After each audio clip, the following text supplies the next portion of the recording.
You've waited long enough. The ultimate prize awaits. The craft of comics begins right now.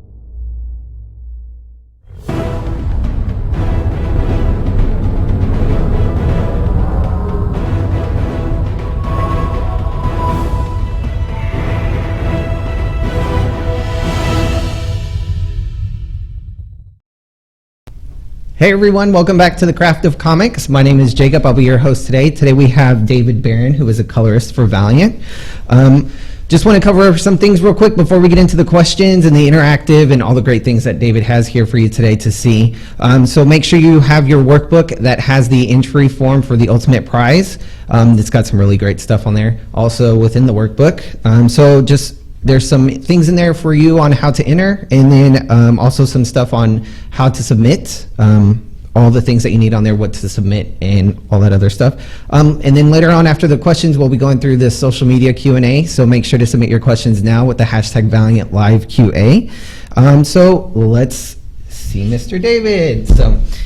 Hi, David. Hey, how you doing? Good. How are you? Very well, very well. It's been a long day at New York Comic Con, but it's been really well. Right. So David's been at New York Comic Con all day. Awesome show. How's the show been for you? Fantastic. Valiant fans are the best. Sweet. Plain and simple. I talked to new fans that just met Valiant for the first time, and then we talked to repeat fans that have been with us from launch. Awesome. And they're all amazing to talk with, and it's always good to see the people over and over, and some of them from different places. They travel the shows, yeah, and you get to see just how much they enjoy the way Valiant progresses. And as we progress as artists in the Valiant universe, it's great that they're with that journey. Awesome. So do you have any other cons coming up that people can catch you at? Not planned yet. Okay. This is kind of like the wrap up of my con season. Sweet. But it starts all over again very, very fast. Yeah, very quickly it starts. And way to go out with a bang at New York. Absolutely. Awesome. So David's got a piece on here, or a couple of pieces actually, that we're going to look at. He's going to cover some of the things as far as coloring goes for comics, and we'll just ask a couple of questions. So the first one, how connected is the coloring to the rest of the comics creating process? At what point do you jump in, and when does it become something that's your task? It's different for every colorist. I like to jump in at conception. Okay. I like to know what I'm going to work on, how long I'm going to work on it for. I like to know every details. I've been in the business for quite a long time. I don't want to, say too much, because then I'll seem older than I look, or at least I hope. But what I like to do is I like to know when I'm on, and I like to get the scripts as soon as possible, go through it. I love to see the art early. If I can get all 22 pages and script before I even need to start color, I'm excited. Like, that's the best case scenario. However, in publishing, it doesn't always work that way. So you will have several different scenarios. The best scenario is you get at least 6 to 10 pages plus a script. You go through it. By the time you're done working on those type of pages, you will get the rest of the pages. That way you can plan. In coloring, there's a lot of storytelling in color, which we'll go over and we'll talk about. And so I do a lot of planning. And in a case like Bloodshot Reborn, where they've already had 25 scripts written for that comic, I was able to plan way ahead, at least thoughts, just in the infancy stages of where I wanted to go with it in terms of story. Okay. Because I know where the character's going. I get to kind of now put, I wouldn't call them Easter eggs, but just subliminal messages in my color. And because I know I'm going to vary the color schemes, and so that's planning. Sometimes that doesn't work at all. It's you're just grinding it out, and that's when all your training really is necessary, because that's because you don't want people to be like, oh, he must have not planned at all. You want people to believe you put as much planning into that book as you did a book that you really did plan on forever. And that's that's a specialty, but it's all about how I can tell a story. Okay. So I like to know as much information as possible early. I know that we talked to Ryan last week, and he talked about how sometimes he won't read the script. But he also, I think, mentioned me by name, how I love to read the script as soon as possible. Right. And that's because I find color so important to the story. If I don't know what's going on, it's very hard to do my job to the fullest that I could. Right, because there's a whole lot that goes behind it with how you feel for that, too. Absolutely, yes. Awesome. So how does coloring in comics work? So if you can also tell us a little bit about what you have, and then maybe just tell us on how do you you tackle a page from start to finish as a colorist? Okay, are we on the page right now? So we're on the page right now, and what we're looking at is Bloodshot Reborn number 7, page 18. And with this, I'm going to go over a little bit. This is the finished page. I'm going to pull up my working page. As you can see, there's other files there that we're looking for. The way I get the file looks like this. It's a black and white piece of art, very beautiful artwork. And it's my job to figure out where the corn ends and where the field begins. It's my job to figure out exactly what is what. And if we notice, the pants aren't fully solid here. But that's what color is for. It's to help separate. At the very beginning of comic book coloring, especially digital, we were actually referred to as separators, not even colorists. And the reason that we refer to separators is because we did do a lot of separation for the printing process. If you guys can look down over here, I have channels. I work in RGB. There's also, but the book gets printed in CMYK. It's just part of the process. I use RGB mainly because I have more of the computer's tools, more Photoshop tools to play with in RGB. So I'll get the page black and white. I will flat the page, or have an assistant flat the page to save me time. I refer to it as the old school masters of painting, how they would have assistants and interns mix the paint. Oh, okay. I have mine flat the page. We call them flatters. We love them. They're a huge part of the coloring process to keep things moving along. I will show you how that would work. I'm just going to get rid of this panel real quick. What would happen would be you would select a certain area. I like to keep everything clean. I fill in a color. You see these little dancing ants. Sometimes I will hide them when I color. I say that just so people think, how are you, coloring inside without anything? There are selections. It's called a selection. So what we're going to do is we're just going to go and we're going to make more selections. And this is all within Photoshop, right? This is all Photoshop right now, yeah. So Photoshop combines two things. It combines, or as a colorist, you have to combine two things. One, your technical skill, Photoshop, or whatever program that you choose to color in, and then it takes your actual artistic skill. It makes sure, you got to make sure that you still have color theory, you still understand value. So I got his face there, and now I can come here and do his hand a different color.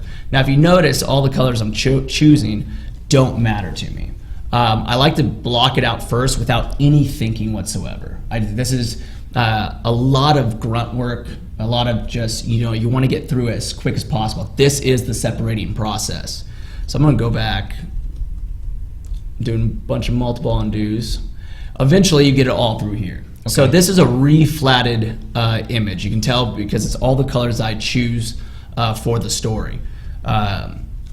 Here's a reflatted panel. It's all separated. The colors don't matter. I quickly have my palette chosen through. On this one, I'm just following last issue's palette that I already set up. So everything's pretty quick. I drop some colors from this page or the previous page, and I can just bucket it in very quickly. With Photoshop, if all these colors, if Bloodshot's face was the same, or skin tone was the same skin tone on all my panels, I could actually quickly change it. So if you see right here, if I needed it to be more of a blue color, I can go in and all of it changes. Okay. That's the power of Photoshop. That's how modern day technology really helps our industry right here. That's using the power of Photoshop. The skill of coloring is still a whole separate skill, and you really have to marry both to get them going. So as you can tell, I quickly reflatted this whole image. At this stage, I can start rendering. Okay. Now, Bloodshot Reborn, especially on this issue, isn't so much about rendering. It's not about the glitz and the glamour and the special effects. It's about the mood. It's about the story, and that's something that I think I'm pretty well known for. Is I try to apply mood to everything. Right. Even when it's a bright day, I still want some type of mood to be conveyed. Since this is kind of a eerie cornfield type of scene, there's a lot of bad things about to happen. I didn't want it to be blue. I didn't want a nice blue sky. That's too happy. That's too nice. So it's my job to tell a story. Okay. I also want to make sure that all the colors in here are kind of in the same family. And the reason that I want them in the same family is to really to make sure the story, the reader of the story is put into a scene, but it's never taken out of the mood that I'm trying to tell through color. Not distracted or anything. Not distracted. I want to make sure that the reds aren't too bright on this type of thing. I want the yellows to almost be a wash, almost a creepy feeling, even though it's a yellow. Okay. And it's not a sickly green or a bright, scary red. It's the way you use it through contrast. The way a color next to another color reacts can give a person mood and feeling and a more understanding of where the story actually is. And that's a big thing to Valiant Comics and to Bloodshot Reborn. It's about telling a story. It's not about doing a lens flare or special effects on a gun blast. It's really just about story. Okay. And is that also part of the style too? Like, is that kind of a style for that entire scene, whether it be just that page or a couple of pages after? Exactly, yeah. So I try to keep a style for a book. Okay. It does, or at least for an artist. So you have a couple factors when you're dealing with telling a style choice, showing a style choice. You have color, how are you going to tell it? Is it superhero coloring? Is it horror coloring? What is the book that you're saying? Mm-hmm. You know, what are we doing? If I was coloring XO, I would not be doing the same stuff in Reborn. It's because it's two different stories. We're working on Book of Death right now. It's a different story than Bloodshot Reborn is. When I do Archer and Armstrong, it's another different story. Right. That is such fun action adventure in Archer and Armstrong that you want to convey that through the color. The fun, the excitement, the movement is all here. In Bloodshot Reborn, sometimes we just want to convey the stillness. And again, that's how coloring tells stories. Right. Very important. Style-wise for this one, in terms of actually rendering style, is a relatively flat style. What I do on this is I use my lasso tool and I will come in and I will make a selection. It is very basic selections. It's a very basic rendering style to convey light. You don't want to do too much. You see I'm cutting out certain shadows right now. And then I'm going to go in, I'm going to select his face only. I'm actually using hue saturation for this coloring style. This is very rare. As we see when we get back to Book of Death, it's very rare for me, I should say. There are some colors that use this consistently. Okay. But this is a very rare thing for me. Dr. Mirage, Oh, wow. I do that a lot. So as you can see, the light has already changed, and just by playing with it. So how do I get away with this? Is by building the page over and over, consistently together, creating one look. When you do one look, people can believe it. It's no longer becoming unbelievable. If I do some things flat and some things heavily rendered, what's going to happen is you're going to fall out of the imagination of the story. I'm going to lose you. And the worst thing to a storyteller is here. Right. So you got to be very consistent about what effects, what textures you're going to do to make sure that the reader gets to stay deep connected to your book. And when you can make that deep connection as a team, as a writer, as an artist, as a colorist, and a letterer, you are winning. You're winning, and they're going to be fans for life of that book. So let me show you the full page. So that's kind of how I did this. Here's the JPEG that I have of it. So as you can see, the light's in there. I know this is low res, I apologize.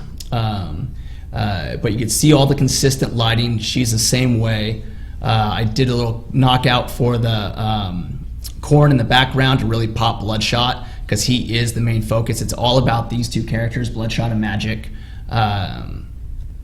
Here, they're all knocked out because it's a far away. We want to feel a little creepy, maybe even someone's watching them. So I want to make it as distant as possible. But again, it's all about storytelling and how we're convey. I'm going to go ahead and move over to to Book of Death. I hear that this will be kind of a spoiler, but luckily it's just the first page. We're going to move to Book of Death, page 1. and number 4, page 1. So this is all digital. All digital. All digital. All digital. What if it wasn't? Like, it would take me a really, what really type of long process time. is that? It's very rare. Okay. Yeah, comic book coloring by hand is very rare, and usually that's a watercolor process. Okay. There are definitely books out there that are phenomenal, that are hand painted, or they are used with markers or watercolors or acrylics or oils.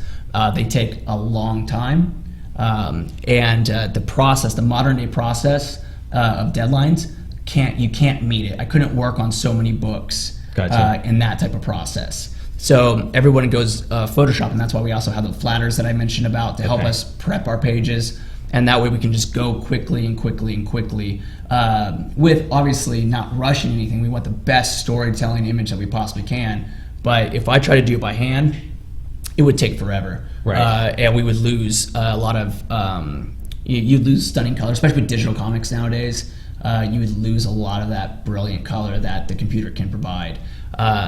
There are people that can absolutely paint this by hand, but again, it takes them a good week per image, not several images a day. Right. The time frame is, for me, I like to do 2 to 3 pages a day. Okay. And Robert Gill is an amazing artist of Book of Death. He does about a page a day, pencils and inks, and he's been known to do more than that when required, and I've been known to do way more than 3 pages as a color artist when required. But I would say the ideal for any pencilers, a page a day, and the ideal for any colorists to keep their quality super high and their thought process high is 2 to 3 pages as well. So as you see, we're going to go, I'm going to zoom in a little bit more, and you can see now we have texture. Now we have a lot more rendering. We have special effects in there. My style is still to keep the faces a bit more simplified. I don't want to over render. There are artists, color artists, that do a higher level of rendering. Okay. I like to match my rendering style to the artist, and I think the style I choose always tries to complement the artist in the best way possible. A lot of times I'll actually do tests. When I work for the artist the first time, I'll give them like 3 different versions. Like, what are you looking for? Here's 3 ways I think you would look great. Which ones do you think work for you, or what were you hoping for? Do you ever get notes prior to that? Like, do you kind of know going into after getting any kind of notes from them? Sometimes, absolutely. When I started with Bloodshot Reborn with Miko's amazing. I had to do a test for those pages. I've been in the industry a long time. Tests are rare, but I think that they are absolutely needed when you're looking for the best colorist or artist for the position. And I was happy to do the test, and I happily won the job and got the job, and they loved the work. With some of the artists, I will just offer my suggestions. Okay. And because sometimes there are people in the industry that don't want to kind of be told what to do. I like to be very versatile. I like to work with the artist and the writer to tell a best story possible. Valiant Comics does a very good job of allowing us to do that. They allow us to work with people that we like, and appreciate and can work with to get the best image possible.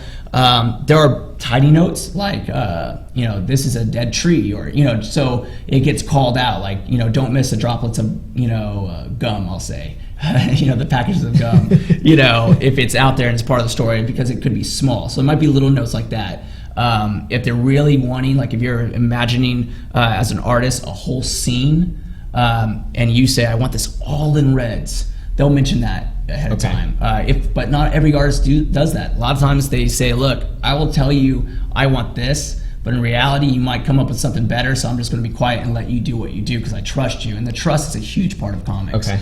You are working with editors, artists, pencilers, inkers, writers, interns, marketing, all these different people, to make this best book possible. And you're trusting that everyone is putting in the same effort as you.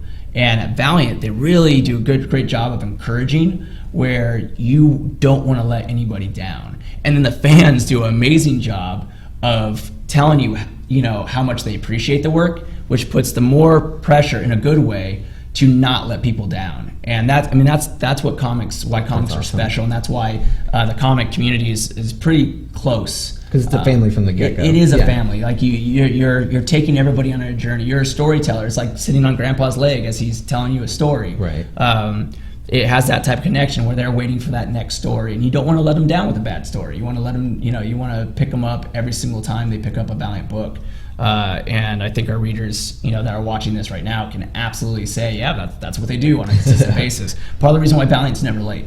Valiant doesn't want to be late. We want you to have the books in a timely manner, on time, as you expect it, so you can get your story and not be disappointed, but be just excited. Right. And just another distraction to avoid too. Absolutely. So what are some things to avoid as an aspiring artist? What is some advice you can give people that are out there watching now that want to become a colorist? Practice. If you have the capabilities of going to art school, great. Art school will open your minds. If you don't, try to find artists that are so much better than you that they will take you under their wing and teach you little by little and keep pushing you to get better and better. Be humble, be open. In the art field, anybody who's been to art college knows that the best way to grow is to actually be critiqued, and it's not fun. It's not, my old boss at another place who really helped me, his name was Nick Bell. He would spend 8 hours a day out of our work week, and I would do a page pretty quickly, and he would go through it every single inch, and he would like the page. This is the weird part about art. He would be like, David, that's a very good page. I see a couple problems I would like to fix. 8 hours later, the whole page is recolored, and because that's how art works, it's all relative. Okay. So if you change one light, you're going to start pulling from everything else, and everything kind of has to change because you might, it's about separation of value control. If one value is wrong and you correct that value, your whole page might change. I can actually explain that a little bit right here on Book of Death. Here's the reflatted page. As you can tell in the actual rendered page, the truck was red. When I reflatted it, I forgot that the truck was red from the previous issue. So I can easily, again, change it to a red. You can see that the top panel 2, the truck in there, changed red automatically. Again, the power of a computer. So we want to do some texturing. We want to control some, we want to have some value. I personally like to start on the characters. I want their light to be the most focal point. But sometimes you need to get your value controls in the background first, so you can have a base of where the value control needs to be on the people. So I'm going to go ahead and select the sky here, and we're just going to work on this big panel right now.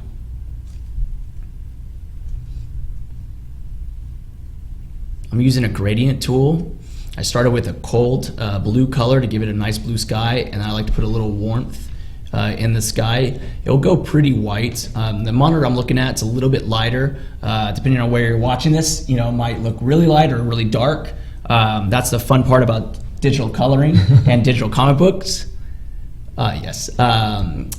It really matters what screen you're looking at. So as a computer colorist, you want to make sure you have a screen. If this was actually my screen that I'm working on, I would heavily adjust. And what I do is I will take a book that's already printed. I'll take a printed page that I have the reference for. So if I actually had this file, I'd throw it up on my monitor, and I would look at the printed book, and I would try to get it as close as possible. Oh, okay. There's other techniques to get your monitor to be accurate. Okay. I am an Apple guy. I like Apple brand. I don't adjust Apple screens very much. Usually their color is spot on, but we have. So you still, just because you trust it does not mean that you want to say that's how it's going to print. You want to figure out your own machine, and every monitor is, even as advanced as they are nowadays, they are all different. So I have my base of value right here. And if I actually turn this into a grayscale image, you can see that the sky is much lighter, okay? And we have some value here, and the truck right here, the truck door is much darker. Mm-hmm. That's the value control you want. You want to see things in the background be lighter, things in the foreground be darker. Now it can switch, where sometimes you want the things in the background to be darker. However, that's the time of day things. That's the artistic side of knowing your value. So every colorist needs to understand how the light works, how daylight works, scene. yes, how sunlight Okay. works, how twilight is, and how it could candlelight. Where do you turn dark? Where do you turn light? I've been known to take my foreground characters. I'm going to select all of the foreground image real quick, and I've been known to make them extremely dark and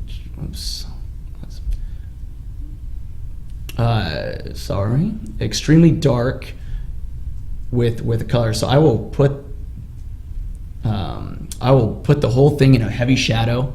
A lot of times I will cast it in a blue color. Again, the power, you can see I didn't select those lips, but that's okay. I will go to color, and I'll give it a whole tint here. So when you zoom out, you can see clearly from warm to cool color how much of a pop there already is. Now you add value on top of that, and I start rendering the Eternal Warrior, and you have a huge difference in terms of separation. Mm-hmm. Now those are style choices. Now for this book, I stayed away from a lot of those type of choices, and I went very basic, very natural. I went with a textured background. I went with textured equipment. So equipment meaning the rust on the truck. I'll add some texture and rust on, or texture on trees, texture on the ground, and I even put texture on the animals when they appeared. There's a lot of texture. I chose on all the people though, and what they have to stay away from texture. How I add the texture is through texture brushes. I will select a color. I'm going to hide the selection, but the red door is selected. I'm going to switch it to a brush. Now for a lot of textures, I will go a hard texture. And this is all my brushes. I have a ton of brushes. As you notice, these are all called texture brushes, and they show up different compared to a nice round brush, which is very normal. You want to use, as a colorist, all the tools of the trade. So what's going to happen is I'm going to switch it to screen. Screen is, again, using the computer to do certain things. Some people use a normal color. What screen does is keeps taking that color lighter and lighter and lighter until it gets to white. Multiply will take that color darker and darker and darker until it gets to black. Okay. If you use normal, whatever color you use is what is applied. So this dark red here will actually turn into a light red because of the screen. I'll set it at 20%. And I'll make this really rusty. So you can start seeing a bit. I'm going to zoom in even more to try to see some texture. I'm probably going to exaggerate because I want to make sure everyone that's watching can see the texture of it. I use a toggle switch that we can't see, but I toggle quickly through the size of my brush. Okay. So as you can watch me do it on my computer. One click makes the brush bigger, another click makes it smaller. It goes very, very quickly. That is kind of the way I can use my control of pressure. So we're just going to go through and we're going to paint. And now this is where the art side comes in, because you want to be able to understand how painting works and how texture works. And so you're actually going to paint through it. And this one's a pretty square brush for a texture. I can switch it to multiple ones. Now this is a longer one. It's good to change your brushes when doing texturing. Giving it different patterns. Different patterns, absolutely. So let's switch it to multiply real quick. So we saw that was that's how we did it for light, and I'm going to have some darker rust color here drip down. So the same color never changed. It's still red.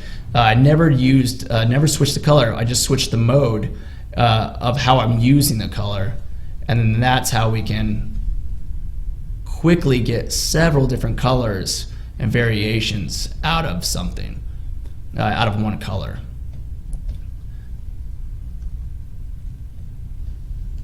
So very quickly, I was able to get a lot of texture into the door. But that's not where we end. Yeah, it is pretty awesome, right? Yeah, that's cool. But coloring, you can't just end there. You got to finish out the piece. You got to really understand where the light's bouncing off and where we want the eye. I want the eye of the reader to stay right on them. I don't want to distract. Now, when I was younger, what would happen is I would concentrate on a soda can, because I learned very well how to make a soda can look like a soda can. Right. And I didn't realize how to make a man look like a human man, and it just looked all weird. I didn't get the lights correctly. I didn't get the eyes properly.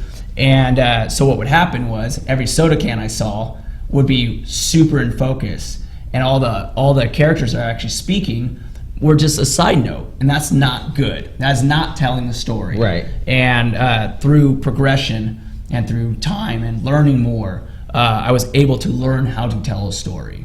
It's not something that you can churn on instantly. I mean, you can see moments of brilliance in me as when I was young, but you could not see a completed story. It took time. So what I'm bringing that back up, if we look back at the page, that we really need to concentrate the mood on these two figures, because they're the ones that we're telling. The texture in the truck door is just an element of quality, Okay. not storytelling. The storytelling is to keep the focus on there, rendering the truck with texture, giving it a little rust, giving it a little texture, giving it a little highlight. That's just the quality part of coloring, okay?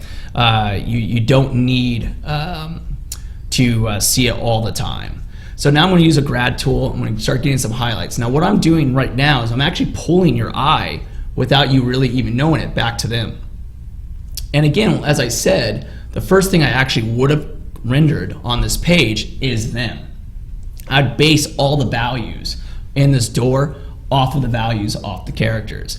But since I've already colored this page once, I kind of have it a little bit more for the demo where I can figure it out. So they're still relatively centered, not over here. It's still more on this side. I want most of the highlight to stay by them. So I'm actually pulling a radial grad from this area to make sure our eye just naturally goes there. Okay.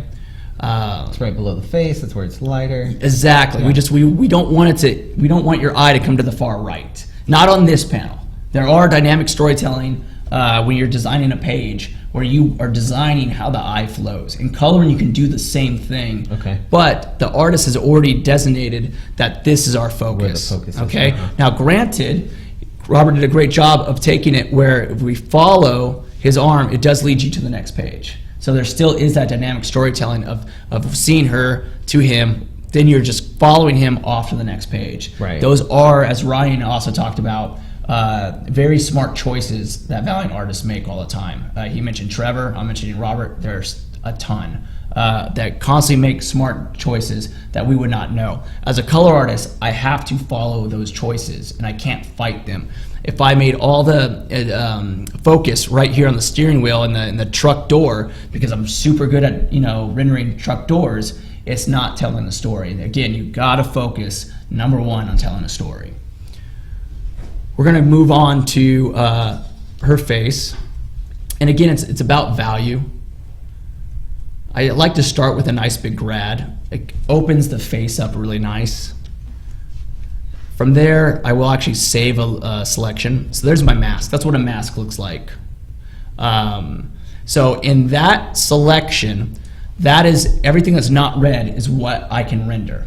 Okay. Okay, so that's what we call, as I referred to earlier, as a selection. That's actually what the selection is. I could totally keep that on if I wanted to know what it is for, I never do, but I could keep it on to see what I'm affecting. But now I'm going to make another selection inside that selection. So I'm cutting out little shadows. I love her hair. For the Geomancer's hair is one of my favorite things about her by far. So we can come there and cut out some other parts, or I can add it back in. So the selection that you're doing, is that something that you've learned over time, like knowing which side the light is coming from and knowing where the shadow is supposed to be? Yes, no, so that is the art part of coloring. Right. Okay, this is why you need to know your form, your light. It's kind of referring to that soda can. It's great that you know how to, know what a soda can looks like, but you also need to know what a child looks like. You need to know what a 30-year-old woman looks like compared to a 6-year-old woman, and how you're going to render that. The little fine details. Okay. There could be very little difference in the way you approach, but there could be little tiny details that you would never do. For children, I always try to highlight their nose in a very different manner. I always try to highlight their cheeks in a very different manner. It's a very important process to keep a child childlike. Right. Instead of like a chiseled jaw. And absolutely. Okay. Yes. You don't want too many lines. I don't do too many selections on my women. I want them soft and elegant. Yeah. Yes. It has nothing to do, with trying to make them prettier. It has everything to do just to keep them feminine. They're the woman. So there's different contrasts because we only have so many tools to work with in art, in comic book art, especially as a colorist, where you are working with different artists every time. You want to understand the little subtleties that give each thing you color, each item you color, each person you color a difference. Right. It's very important that way. The style-wise can still be the same. It's just there's little differences. So his nose is going to be different than her nose. I try to keep her super flat. So another quick grad, maybe another shadow cut, and she is going to be done. I want her soft again. She's a child. I don't want her overworked by any means. I want her soft. Sometimes I'll go in, as I sit on those nose parts, and put just a little dab. It gives them just that little bit of a childlike quality, something not so serious. When we move to him, I'll try to zoom in a little bit more. As you can see on my computer, I probably work at that size.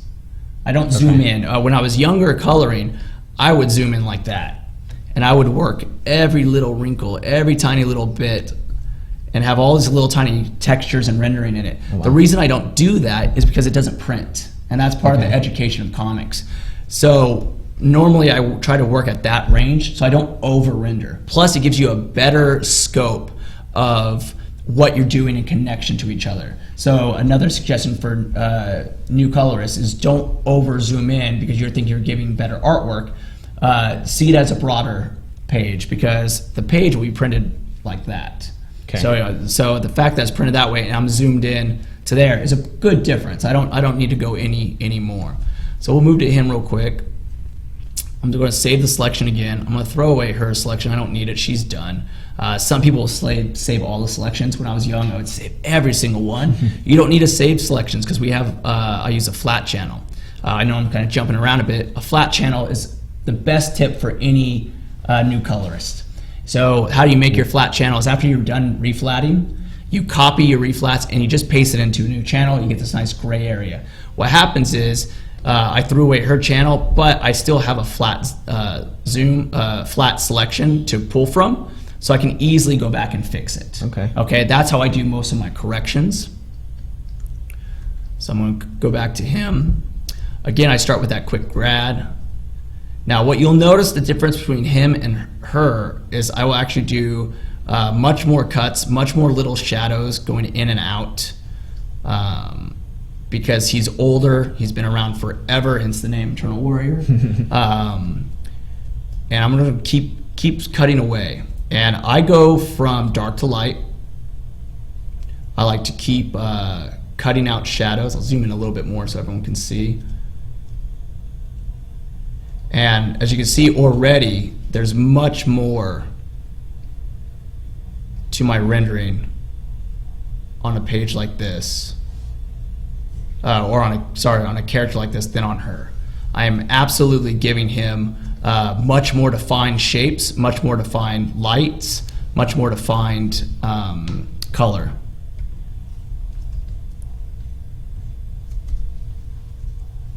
One of the good things about understanding art is understanding what the art has put down in comics. And as you can see on this, the hair is actually just threads of hair and not blocks of hair. When you use a flatter, I'd never assume that the person should know fully what all the art is. That does leave it up to me. When you do your artwork too as a color artist, you can see in here that there's a lot of texture. Sometimes we want to keep that texture, other times we want to get rid of that texture. Usually I just take a level spot black and I just tap down where I want black. and then that kind of fixes the process. And now we have a much better black. It's going to print better in the process. That is a part of the stage of coloring. Okay. As a professional color artist, they expect you to make sure that the page is cleaned and looks proper. So that is part of the step. As we keep going and keep going in the process, we have texture, we have nice light. We saw the texture brush, we saw the cut and grad, using the lasso tool to make selections. All those build up. One thing that you also can do, as you saw the texture brush that's painted, but you can also do special effects. The special effects need to be used wisely. I go back to the soda can analogy. If you overdo the special effects because you can, you're going to hurt the story. I want to make sure that they're the focus, but the window's rolled up. And I want to make sure that the window is still part of the image. Some artists will put streaks in the image to convey a window. Right. When that happens, sometimes you don't need a special effect. Sometimes the black lines still work. In this case, we're actually going to start it. The way I do my special effects is I go now in layers. I make a new layer. I just call mine layer 1. I take the eye off of my line art channel and I load it. I fill it with black. Now we're on, I fill it with black, not beige. There we go.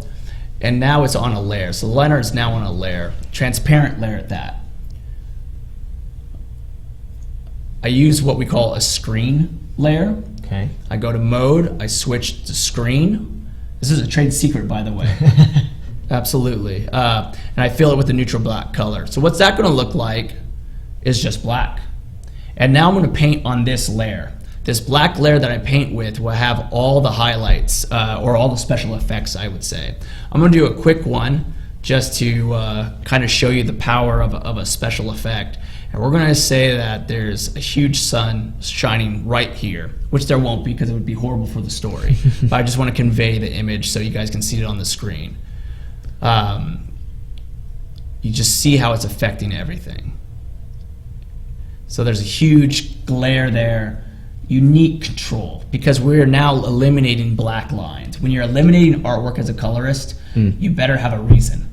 And it shouldn't just be because you think it looks cool. There better be a storytelling reason, because if we're going to take away beautiful artwork to look at, we want to make sure there's a solid reason. So I'm going to get rid of that. I'm going to do a proper effect here.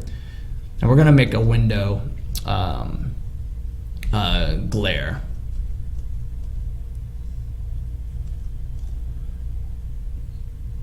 I go in and I select the panel. There are different ways to make this selection. I'm using the quickest way. If I was on a huge deadline and Warren, my beautiful editor, is asking for that page, David Barron, I need that page now, we're going to the printer, I would actually use a selection like that. It's a little off in certain areas. I would go back in and I would absolutely clean it up to get closer to that edge. To make sure it's, yeah. To make sure it's as close as possible. There are other techniques that make even a better edge. These are the little things as you learn your trade that you talk to other people, you watch other people. Watching people color is one of the best things in the world. It blows people's minds that sometimes are new to coloring but still are fantastic at it, that come watch me and they go, what is that? How'd you do that? Right. Like, you know, I've never seen that before. Yeah, it's been pretty fun watching because I feel like I could do this now, even though I couldn't. Yeah, it's good when you make something look easy, right? Yeah, it's not easy. But it's one of these things that I've learned through 20 different colorists, 20 different brilliant artists. You pick and pull from, just like in anything. You want to know. So, okay, so going back to this image, I'm on the layer 2. Okay, there's no line art channel now here, and I'm just going to do a slight grad, okay, because we just want a slight one, okay. I can frame it by doing another one up top. By framing it, I'm keeping the solid black right here, and we go back to dynamic storytelling of the actual artwork layout. I'm keeping the black here and then taking you off to the page to the next page. It's called flipping the page through your art. We talked about that last week with Trevor's artwork on the design of the page. This is an example of coloring, how to design your page. That's really cool. again, keeping the focus right here. I don't want to over glare them. I don't want to take away their artwork. I want it nice and simple. I'm going to save that selection. Like a window. Like a window, absolutely. We can see through it. Yeah. Yes, absolutely. I like to do little tiny strokes or selections. This one will be a selection, not a stroke. Very slight goes. I like to do it again. So now we're just dealing with parts of it, not all of it. Building that up little by little with a little bit more finesse than I did now can give a very good, clean image. And it's like you caught a glare at a certain point as they were driving by. Absolutely. Yeah. In some, especially if there's a clean image that I can pull from, I'll actually take panel 2. I haven't done this in a while. I save it for certain cases because, again, you're trying to keep everything based in the story that everyone's trying to tell, not you showing off. Right. In some cases, I'll actually take this background and I'll show you kind of what that looks like really quickly. I'm going to load up that. I'm going to go back to my screen layer. I'm going to paste it into it. So let's say there was another, and this is very crude. It would take a lot more time to do it properly, and I would not have the truck in it that they're in as the reflection. That's like some movie outtake type of part. I'm going to take it to a screen. Take down the fill just a bit, and now we would create a reflection of what she's looking at into the art. And so that's a little bit more a higher level of how I would use the art to make a reflection, a proper reflection. Sometimes if I wanted to convey it being cold, so instead of doing the reflection, I'd go back, and this has happened, let's go back this way, get rid of some of those. If I wanted to convey it being cold, I would take an airbrush. Do some breath marks. And do some breath marks, That's absolutely. Cool. So if we're in the dead of winter, and he's talking, we might get some breath marks, even in there. Some smudges, something like that. If we can add little things, again, we did the breath marks because it's cold, right. Not because we know how to do breath marks, but because it's cold, part of the story. When you're doing special effects, it's so important to keep that in mind. So when they're designing, their Craft of Comics book, it's very important that they keep the story in mind, because that's going to help them get their details of what they're really trying to convey in there, not showing us how they can show off a special effect. It must convey that story. Cool. Yeah. Let's go to the main image again, look at it all. So we kind of went through some of the techniques. So here's the main image. So we kind of look at everything I talked about. This one is knocked out a bit more, but the value control is still there. You can see the texture in the rust. Some of the rust drips. I put some a little bit more there. Simple rendering on her. A very nice, simple knockout to give you the window. More knockouts in the background. These knockouts are more because it's a further away window, so we can push that background back. That's your value control. We get texture into the ground. That texture in the ground was created the same way I created texture into the truck. Different brushes, or the same brushes used slightly different. There's texture in the trees, which is very hard to see right now. You would see, if you guys pick up Divinity, and you see that Divinity, all the trees in Divinity, or Book of Death, the other issues in trees, it's the same way, it's the same thing, a different texture brush. One that I use with leaves and trees and so forth. There's one for the grass. A lot of times I will make a brush from the art itself. So the artist puts a lot of texture or grass into the page. I will actually select his line art and turn that into a brush. Again, that's something that Photoshop allows you to do. So that's not only knowing color theory and telling your story and how you're going to tell it and all those ideas of art and structure, but now you're learning how to use the computer into your advantage. Right. Because when we have a paintbrush or a marker, we can't take a hand-drawn texture and turn it into a physical brush. In the computer world, digital world, We absolutely can, and in a lot of ways should. You got to be careful. If you overuse it, that shows. And the worst thing you want is for people to be looking at a tree and not your hero. Right. No distractions. Again, yeah, no distractions. It's all about the focus of light.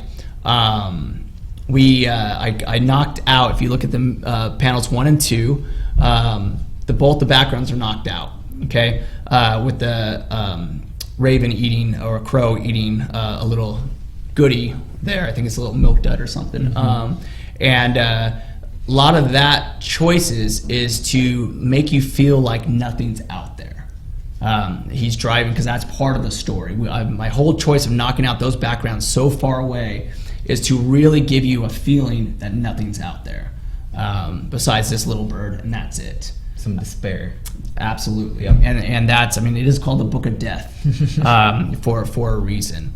So that's how I really build my pages over and over. There's obviously, I can, as I told you in our pregame warm-up, I could talk about one of these segments for an hour, which is, again, going back to my story of one of my mentors, Nick Bell, of how he would spend 8 hours on a page after it was already rendered, after it already was finished and was deemed good. He would still spend another 8 hours going over little things, because he was teaching me how to tell a story a little bit more, but also how to create a more realistic color. So I was getting training from him in several different ways. Okay. I have taken all that training from all these fabulous people in comics over the years. And it's not just from coloring, from artists, inkers, writers. I take what they say. The comic world is so brilliant and filled with such talented people that if you close your ears, you are just doing yourself such a disservice of not only growing as a person, but growing as a better artist. Mm-hmm. And I can't tell you how every con that I go to, or every book I open, how I get inspired in some way just to keep going better and bigger with every stroke I put on a page. With Valiant Comics, I feel like in Valiant, I've been doing some of the best work of my life. It's been very rejuvenating. It makes me feel like a young man again, with the stories that they tell and the quality and the way they tell it. The energy at Valiant Comics that they show towards a colorist is some of the best energy that you can ask for, especially, and that's not just talking about the editors or people behind the scenes. That's talking about the writers I work with, Matt Kent, Jeff Lemire, just the whole family. Yeah, it's a whole family. And then all of a sudden I hear a comment from, Miko or Trevor and Ryan about how awesome it is, and how happy they are with my work, and that just puts it right back to them. I tell them the exact same thing, and it's all true. I don't like to tell people great job if they're not doing a great job. I don't have to be negative. I just don't want to, give them false hope, because then no one's going to grow. But through all that talk, all that learning, all the experience, I was able to learn my techniques to color how I do today. Yeah, it's been awesome stuff. I think we're going to switch over to the Twitter live Q&A. I'm sure you could talk, like you were saying, hours and hours. So. Absolutely. So if you haven't sent in your questions yet, do them now. We're going to go through them real pretty quick, probably catch a couple. Okay. But either way, you'll still answer on Twitter, absolutely, right? Absolutely. So any questions that we miss or anything, that you'll try to catch them. Absolutely. So I know one of them was, what is your greatest achievement as a colorist? And that is from, it jumped, from Shane Hepler. So. That's a great question. My greatest achievement of a colorist. I've been coloring for over 20 years now. I think that's a pretty good achievement. I have done over 1,000 books. Oh, wow. That's a pretty good achievement. Oh, yeah. I've worked with award-winning writers and artists and companies that still to this day, blow my mind how lucky I've been, from Alan Moore all the way to Jeff Lemire. I've been lucky. So there's a lot of great milestones in my career, but I would say the best one is the fact that I still get to do it. That's awesome. Yeah. That's really cool. 1,000 Yeah. comics. So with that being said, the Bell Rhino asked, around how many different books do you generally work on in a day? Oh, that's a good question. I try to stick to 2 titles a month, and I will jump on each title if I need to on the same day. Okay. At Valiant, I've been up to 3 books total, where I've done a Book of Death page, I've done a Bloodshot Reborn page, and then I did Dr. Mirage Second Life's page just recently. And then I took all those pages and I emailed them right to Dinesh, and I said, look what I did, because it's very exciting to have 3 amazing books that you get to work on in one day. I mean, That's it's cool. just like, what a day. But for the most part, I try to stick to just 1 book at a time. Deadlines sometimes don't allow that, and because you're waiting in the process, as we find out through the craft of comics, writing, penciling, inking, coloring. Mm-hmm. So if I'm waiting for pages, I might, out of necessity, need to switch projects. Do you ever feel like they kind of start blending? Like you're on one style because it's a different comic, but then you start going into another and you're like, hold on, I got to switch gears a little bit. That's a professional focus that you have to have. Okay. You don't want them to blend. You want each book to look very unique. I think a lot of the fans of Valiant that know my work understand that each book I work on has its own unique way of storytelling and color schemes and what we're trying to convey, because again, it's about the story with me. So with that part, I try very hard not to ever let them blend, but it is a focus. You know, it is a tough part. Awesome.